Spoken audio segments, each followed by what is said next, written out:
Hello friends, कैसे हैं आप सभी। उम्मीद है आप सभी अच्छे होंगे। आज हम मैथ की क्लास स्टार्ट करेंगे और इसमें हम पढ़ेंगे गुणनखंड। ठीक, इस टॉपिक से आपके सीटेट में भी क्वेश्चंस बनते हैं, टेट में क्वेश्चंस बनते हैं, बहुत सारे एग्जाम्स में यहाँ से क्वेश्चंस बनते हैं। अगर आप सीटेट के लिए ये देख रहे हैं तो आप प्रीवियस ईयर क्वेश्चंस देखिएगा, इस टॉपिक से क्वेश्चंस पूछे गए हैं।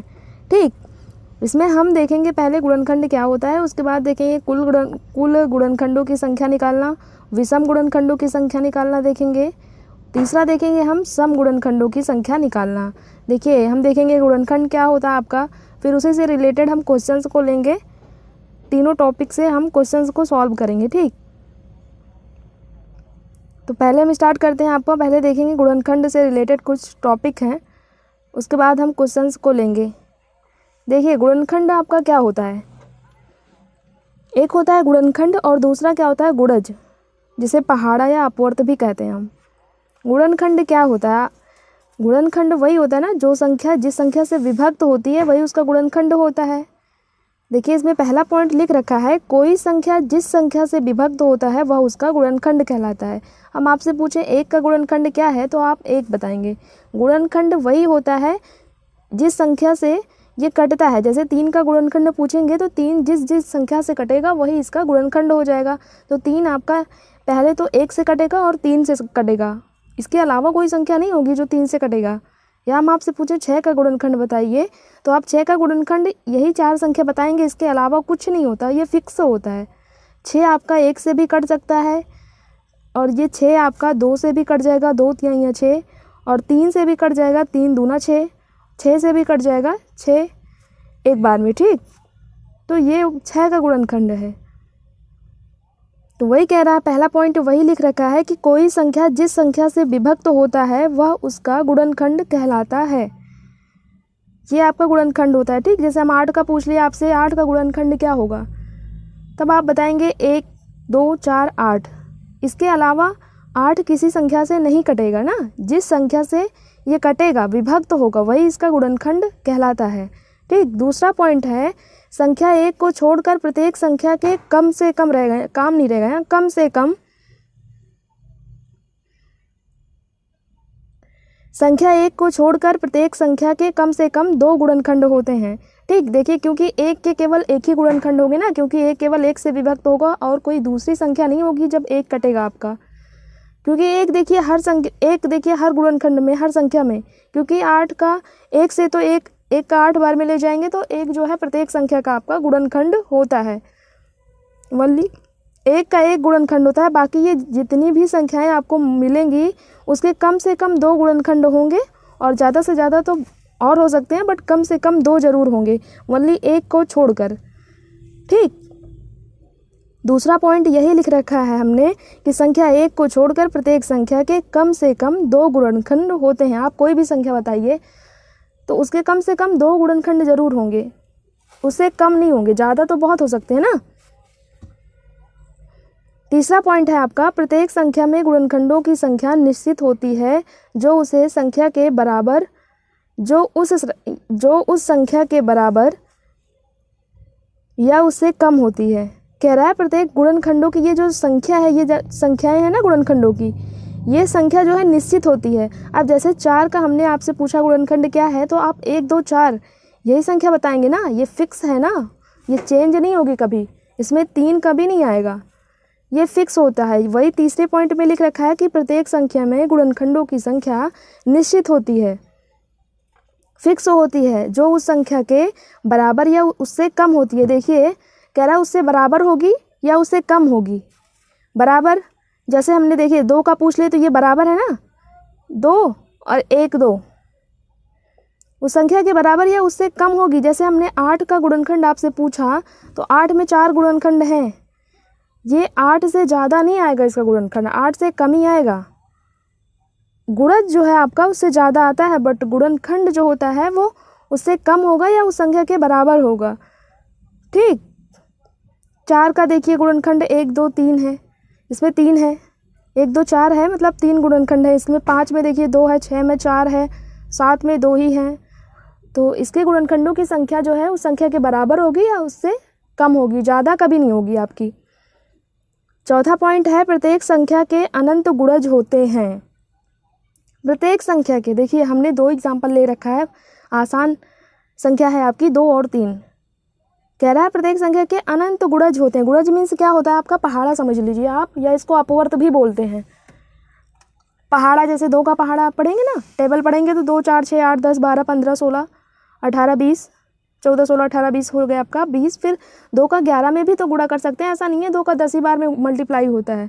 2 का आप अनंत संख्या से मल्टीप्लाई कर सकते हैं ना, तो गुणज इसका अनंत होता है, फिक्स नहीं होता। ऐसे 3 का भी हो जाएगा, 3 का टेबल पढ़ेंगे तो इसको अनंत टाइम हम मल्टीप्लाई कर सकते हैं। 3 का अगर हम 1 लाख से भी मल्टीप्लाई करेंगे तब भी आपका आएगा ना। तो वही कह रहा है प्रत्येक संख्या के अनंत गुणज होते हैं। किसी संख्या का गुणज उस संख्या के बराबर या उससे अधिक होता है, बिल्कुल उससे अधिक होता है। देखिए 2 का गुणज जो है उससे अधिक होगा ना, कम कभी नहीं होगा। गुणज में ये होगा कि उस संख्या से ये कम नहीं होगा, ज़्यादा होगा, बट गुणनखंड में हमने पढ़ा उस संख्या से कम होता है या उसके बराबर या उससे कम होगा। ठीक, ये पॉइंट आप याद रखिएगा। ये MCQ में जब आपके क्वेश्चंस बनते हैं तो 4th ऑप्शन बना देगा और एक में दे देगा बराबर या उससे कम, ज़्यादा, बराबर, ऐसे ऑप्शंस बना देगा आपको, और आप उसमें ना कन्फ्यूज़न होगी। तो आप ये समझिएगा, समझ के कॉन्सेप्ट भी आपका क्लियर हो जाएगा। ठीक, गुणनखंड में उस संख्या के बराबर या उससे कम होगा और गुणज में उस संख्या के बराबर या उससे ज़्यादा होगा। ठीक, गुणज में आपका अपवर्त या पहाड़ा होता है। अब हम स्टार्ट करेंगे। पहला क्वेश्चन से देखेंगे हम, गुणनखंडों की संख्या निकालना सीखेंगे। देखिए पहला क्वेश्चन आपका है, कह रहा है 60 में कुल गुणनखंडों की संख्या ज्ञात कीजिए। गुणनखंडों की संख्या आपसे पूछ रहा है, तो हमने क्या पढ़ा, गुणनखंडों की संख्या कैसे निकालते हैं। 60 का गुणनखंड क्या होगा, आप लिखेंगे इसको तो बहुत टाइम लगेगा। देखिए 120 लिख रखा है, यहाँ गलत कर दिया। देखिए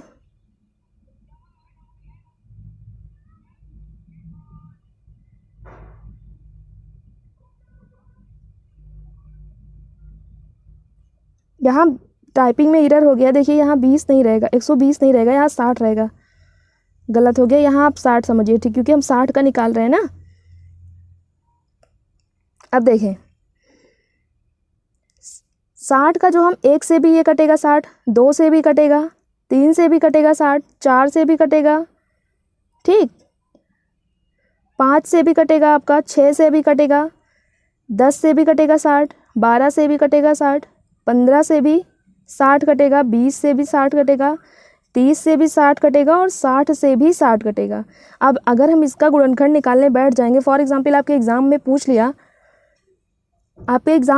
कि किसी संख्या का पूछ लिया, 1025 का पूछ लिया, 1080 का पूछ लिया, किसी, तो इतनी बड़ी संख्या का अगर आप ऐसे गुणनखंड निकालने बैठ जाएंगे तो पेपर भी ख़त्म हो जाएगा, बट आपका क्वेश्चन नहीं सॉल्व होगा ना। तो हम इस विधि को ना अपनाकर हम आपको दूसरी विधि बताएंगे, जिसे हम वैकल्पिक विधि कहते हैं। इस विधि से अगर हम क्वेश्चंस को सॉल्व करेंगे तब आपका आसान होगा, जल्दी निकल आएगा। क्योंकि अगर इस विधि से आप निकालेंगे, बड़ी संख्या पूछ लिया आपसे एग्जाम में, ज़रूरी नहीं है आपका 60 से पूछे, 30 से पूछे, छोटी संख्या पूछेगा तब आप निकाल सकते हैं, बट आपसे बड़ी संख्या पूछ लिया तब आप इस विधि से नहीं निकाल पाएंगे, लिखना पढ़ना सब मुश्किल हो जाएगा ना।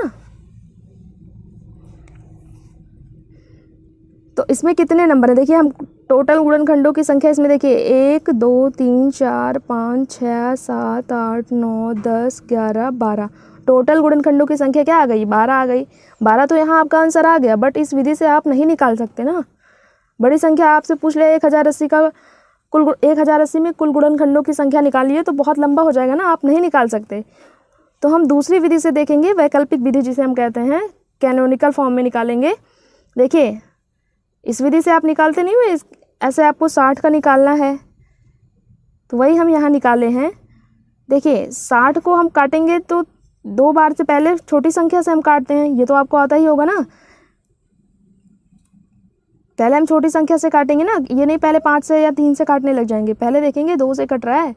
30 दूना 60, 30 बार में जाएगा, ये 15 बार में 2 जाएगा आपका, 15 दूना 30 हो जाएगा, 3 पच्चे 15 हो जाएगा, 5 इकन्नम 5 हो जाएगा, ठीक। अब देखिए ये आपका 60 कट गया, इसे हम क्या कहते हैं, जो इधर लिख रखा है, इसे हम बोलते हैं अभाज्य गुणनखंड बोलते हैं, ठीक। इसे गुणनखंडों की संख्या थोड़ी ना बोलेंगे हम, गुणनखंडों की संख्या तो आपकी 12 आ रही है। ये अभाज्य गुणनखंड है, और अभाज्य गुणनखंड में भी जो ये आपका सम है 2 और 2, इसे हम बोलते हैं सम अभाज्य गुणनखंड। अगर कॉपी में आप लिख रहे हो तो नोट कर लीजिएगा, 2 और 2 को हम सम अभाज्य गुणनखंड कहते हैं, और 3 और 5 आपका विषम है, इसे हम विषम अभाज्य गुणनखंड कहते हैं। और टोटल को हम बोलेंगे अभाज्य गुणनखंड, है ना, ये आपका अभाज्य गुणनखंड है। देखिए हम इस विधि से निकालेंगे, पहले हम जो नंबर दिया रहेगा उसको हम काटेंगे, जो काटने पे ये आएगा आपका अभाज्य गुणनखंड, उसको हम इधर लिखेंगे। देखिए 2 कितनी बार है, 2 बार है, तो 2 की घात हमने 2 लगाया। 3 की घात 3 एक बार है, तो 3 की घात हमने 1 लगाया। 5 यहाँ एक दफ़ा है, तो यहाँ 5 की पावर हम 1 लगाए। ये आपको समझ आया ना। दोबारा से देखेंगे, जो हम इसको काटेंगे, जो इधर आपका अभाज्य गुणनखंड आएगा, अभाज्य गुणनखंड में देखिए 2 बार है, तो 2 की पावर 2 लगाएंगे। 3 यहाँ एक बार है, तो 3 की पावर 1 लगाएंगे। 5 यहाँ एक बार है, तो यहाँ 5 की पावर 1 लगाएंगे। ठीक, अब इसके अकॉर्डिंग देखिए हमको निकालना है कुल गुणनखंडों की संख्या, कुल गुणनखंडों की संख्या निकालनी है। अब देखिए ये जो पावर है ऊपर, इस पावर में हम 1 जोड़ के, सारी पावर में 1 जोड़ के इसका मल्टीप्लाई कर लेंगे, हमारा आंसर आ जाएगा। इसे हम डायरेक्ट कर लेंगे। जब आप ढेर सारा अभ्यास या प्रैक्टिस कर लेंगे तो इतना लंबा आपको करने की ज़रूरत नहीं पड़ेगी, बस आप इसको काटेंगे, यहीं से आप डायरेक्ट कर लेंगे, आपका आंसर आ जाएगा। बट ये प्रैक्टिस पर निर्भर है, ज़्यादा प्रैक्टिस करेंगे, मैथ में तो बहुत प्रैक्टिस की ज़रूरी होता है ना, जितना प्रैक्टिस करेंगे उतना जल्दी आपका कैलकुलेशन भी होगा। अब देखिए जो पावर यहाँ पे लगी हुई है, इसकी पावर में हम 1 जोड़ेंगे। 2 की पावर 2 है, तो 2 की पावर में जो 2 है ना, तो 2 में हम 1 जोड़ेंगे, इसका मल्टीप्लाई करेंगे। फिर उसके बाद 3 की पावर 1 है, तो पावर जो लगी है इसी में 1 जोड़ेंगे। इसकी पावर 1 है, तो 1 में हम 1 जोड़ेंगे, फिर इसका हम मल्टीप्लाई करेंगे। 3 मल्टीप्लाई बाई 2 मल्टीप्लाई बाई 2। ठीक, तो कितना आया, 12 आंसर आया टोटल ना। 3 दूनी 6 दूनी 12 आंसर आ गया आपका ना। और ऐसे आप निकालेंगे तब भी आपका आंसर आया है। बट ये हो जाएगा जब आपसे एग्जाम में क्वेश्चन से पूछेगा, तो ज़रूरी नहीं है कौन सी संख्या आपसे पूछ ले। इस विधि से निकालेंगे, बहुत टाइम लग जाएगा ना, सोचने में आपको टाइम लग जाएगा। तो आप इस विधि से निकालेंगे तो जल्दी आंसर आ जाएगा। ठीक,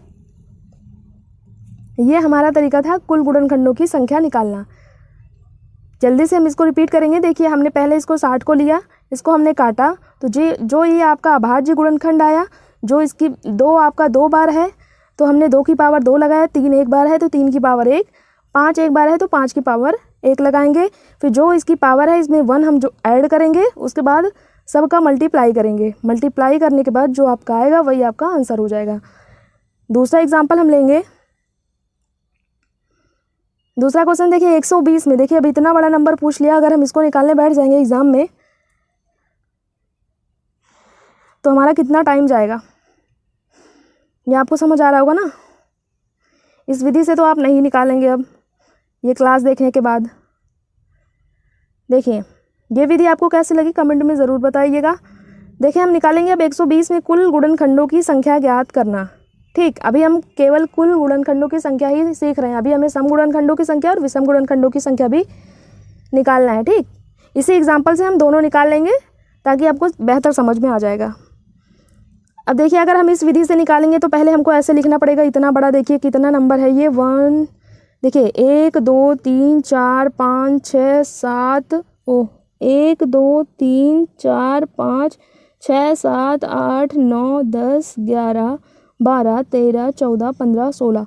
टोटल गुणनखंडों की संख्या आपकी आ गई 16। ये टोटल आपका कितना आ रहा है, 16 आ रहा है। यहाँ भी आंसर 16 आ रहा है, बट हम इस विधि से निकाले ना। लेकिन ये आपको देखने में, अभी आप निकालने बैठेंगे 120 का तो बहुत सोचना पड़ेगा इसको। ये आपका 2 से भी कटेगा 120, 3 से भी कटेगा 120, 4 से भी कटेगा 120। अगर इसमें से एक नंबर छूट गया तो आपका आंसर भी गलत हो जाएगा। सपोज दैट आप कोई संख्या 20 भूल गए, तब आप गुणनखंडों की संख्या आपकी 15 आ जाएगी और आपका आंसर भी गलत हो जाएगा ना। बहुत सोचना पड़ेगा इसमें। 8 से कटेगा 120, 12 से कटेगा आपका 120, 10 से भी कटेगा 120, 15 से भी आपका 120 कटेगा, 24 से भी 120 कटेगा, 30 से भी 120 कटेगा, 40 से भी आपका 120 कटेगा, 60 से भी आपका 120 कटेगा और 20 से भी 120 एक बार में कट जाएगा आपका। तो हमें तो इस विधि से निकालना नहीं है, हम निकालेंगे वैकल्पिक विधि से। पहले हम 120 का जो है फैक्टर करेंगे। देखिए हमें 120 का पहले 120 है ये आपका। ठीक, आप अपनी रफ में ज़रूर करिएगा। अब देखिए पहले ये किससे जाएगा, पहले 2 से जाएगा आपका, 2 छक्के 12 हो जाएगा, फिर आपका 2 3 या 6 जाएगा, 30 आएगा आपका। उसके बाद ये 2 से तो जाएगा नहीं आपका, जाएगा 2 से, आपका 15 आ गया। ठीक, अब 15 आपका किससे कटेगा, देखो वहाँ जगह नहीं है, 15 आपका किससे कटेगा, यहाँ भी नहीं आएगा। देखिए फिर से काटेंगे, अगर आपको कन्फ्यूज़न हो तो आप फिर से समझेंगे। देखिए यहाँ आ नहीं रहा है, फिर से करेंगे हम। 120 को हमें काटना है, 120 पहले हम 2 से काटेंगे तो 2 छक्के 12, उसके बाद हम फिर 2 से काटेंगे, 2 तिहाई 6, फिर हम काटेंगे इसको 2 से, 2 इकन्नम 2, 2 पंचे 10, आपका 15 आ गया। फिर हम काटेंगे 3 से, 3 पचे 15 हो गया। उसके बाद 5 का एक बार में जाएगा। ठीक, तो ये आपकी अभाज्य गुणनखंड, इधर ये जितना जो आया है ये आपके अभाज्य गुणनखंड हो गए। तो हमने आपको इसके पहले वाले एग्जाम्पल में बताया था, जो आपका अभाज्य गुणनखंड आएगा इसको हम यही होता है आपकी वैकल्पिक विधि जो होती है, यही होती है जो हम इस फॉर्म में लिखते हैं। ठीक, इसे कैनोनिकल फॉर्म भी बोलते हैं हम। इसी फॉर्म में इसको लिखेंगे हम। 2 की, देखिए 2 कितनी बार है, 3 बार है, तो हम 2 की पावर 3 लगाएंगे। उसके बाद 3 कितनी बार है, 1 बार है, तो 3 की पावर 1 लगाएंगे। 5 कितनी बार है, 1 बार है, तो 5 की पावर 1 लगाएंगे। बस आपको यही करना है, उसके बाद ज़्यादा कुछ करना ही नहीं है। देखिए इसको आप कर लिए, उसके बाद कैनोनिकल फॉर्म में भी आप लिख लिए। अब हम निकालेंगे कुल गुणनखंडों की संख्या, हमको निकालनी है। हमने बताया था जो इसकी जो पावर है, पावर में हम 1 ऐड करेंगे। ठीक, उसके बाद सबका मल्टीप्लाई कर लेंगे। तो 2 की पावर 3 है, तो 3 में हम 1 ऐड करेंगे, इसमें 1 में हम 1 ऐड करेंगे। 5 की पावर 1 है, तो पावर जो है इसी में 1 ऐड करेंगे। अब इसको ऐड करेंगे तो 3 1 4 हो जाएगा आपका, 1 1 2 हो जाएगा, और ये 1 1 2 हो जाएगा आपका, 1 1 2 हो जाएगा। अब इसको हम मल्टीप्लाई करेंगे तो 4 दूनी 8 दूनी 16 आपका आंसर आ गया ना। यहाँ भी 16 आंसर आ रहा है। इसको ऐड करेंगे तो ये भी आपका 16 आ रहा है। बट इस विधि से करेंगे तो बहुत टाइम लग जाएगा आपका। इस विधि से करेंगे आपको जल्दी, आपका टाइम भी बच जाएगा। ठीक, यहाँ 120 का पूछ लिया, अभी पूछ लेता आपसे 180 का तो और लंबा हो जाता ना, तो गुणनखंड करने में आपको टाइम लगता।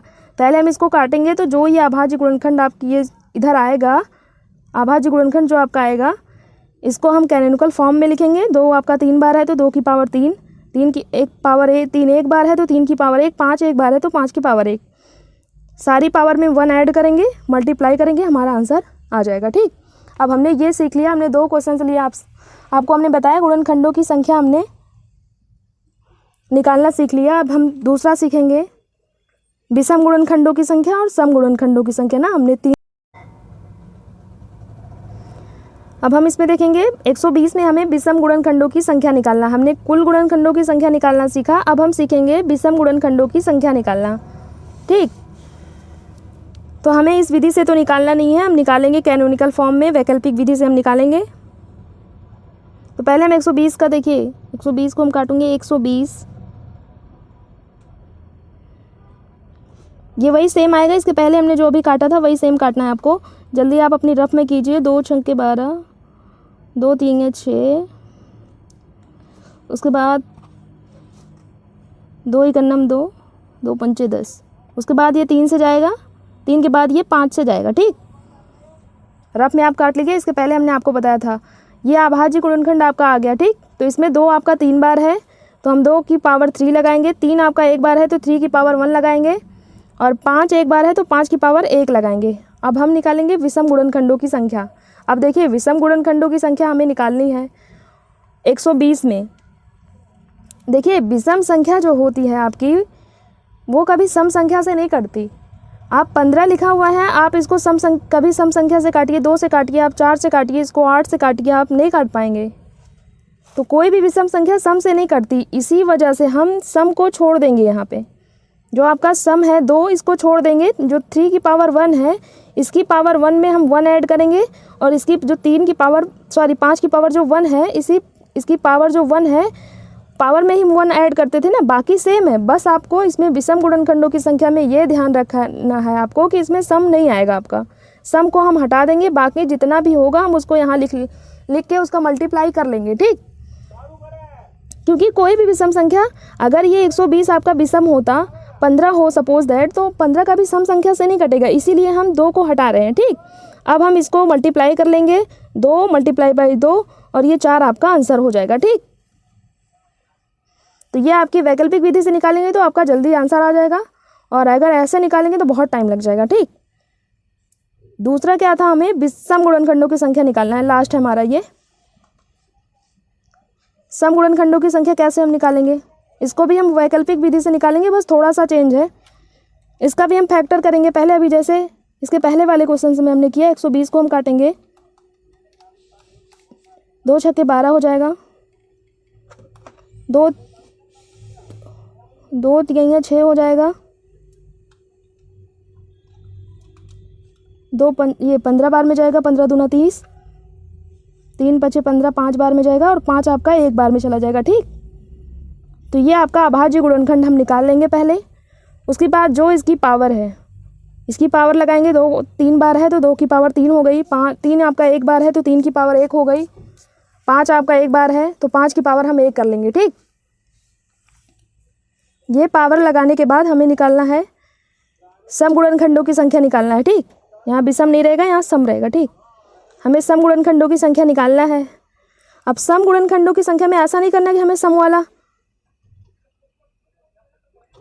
इसमें सम वाले को हम हटा देंगे, इसमें हम सम वाले को नहीं हटाएंगे, बस थोड़ा सा परिवर्तन होगा, अभी हम बताएंगे आपको। देखिए, सम संख्या कोई भी, देखिए आप ऐसे समझिए, कोई भी सम संख्या वो सम और विषम से दोनों कटती है, लेकिन जो आपकी विषम संख्या होती है वो केवल विषम संख्या से ही कटती है। ठीक, जैसे 15 आपका है तो ये विषम संख्या से ही कटेगा, बट आपकी जो सम संख्या होती है 6 हो गई आपकी सम संख्या, ये 2 से भी कटेगा, आपका 3 से भी कटेगा। तो विषम संख्या आपकी सम और विषम दोनों से कटती है, इसीलिए हम इसको हटाएंगे नहीं। ठीक, इसको हम हटाएंगे नहीं, बस इसमें इतना परिवर्तन होगा आपका। क्या होगा परिवर्तन, जैसे 2 की पावर 3 है तो इसमें हम पावर जो है इसमें 1 ऐड नहीं करेंगे। ठीक, बस इतना परिवर्तन आप याद रखिएगा, हमको सम निकालना है। यहाँ विषम गलत टाइप हो गया, ठीक, गलत मत लिखिएगा आप, यहाँ पावर में हमें 1 ऐड नहीं करना है, बाकी जो ये दोनों है इसकी पावर में हम 1 ऐड करेंगे। 3 की पावर 1 है ना, तो पावर में 1 ऐड करेंगे, इसकी पावर में भी 1 ऐड करेंगे। ठीक, बस जो सम है आपका उसकी पावर में हमें 1 ऐड नहीं करना है। इसके बाद हम इसको ऐड करेंगे, 3 हो गया, 1 1 2 हो जाएगा, 1 1 2 हो जाएगा, इसका मल्टीप्लाई करेंगे, 3 दूनी 6 दूनी 12 आपका आंसर हो जाएगा। ठीक, ये 12 आपका आंसर हो जाएगा।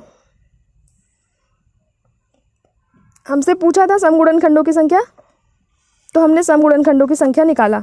इसमें आप ऐड करें, इसमें आप देखेंगे इसमें सम कौन सा है, 1 2 हो गया, 3 आपका सम नहीं है तो ये 3 इसमें नहीं आएगा। ठीक, इसमें से सम विषम को हम हटा देंगे, बाकी जो संख्या आपकी बचेगी वो सम आपका 12 टोटल हो जाएगा। ठीक, तो इस विधि से आप नहीं निकालिएगा, आप वैकल्पिक विधि जो विधि हमने बताई है इस विधि से निकालिएगा, बहुत आसान रहेगा।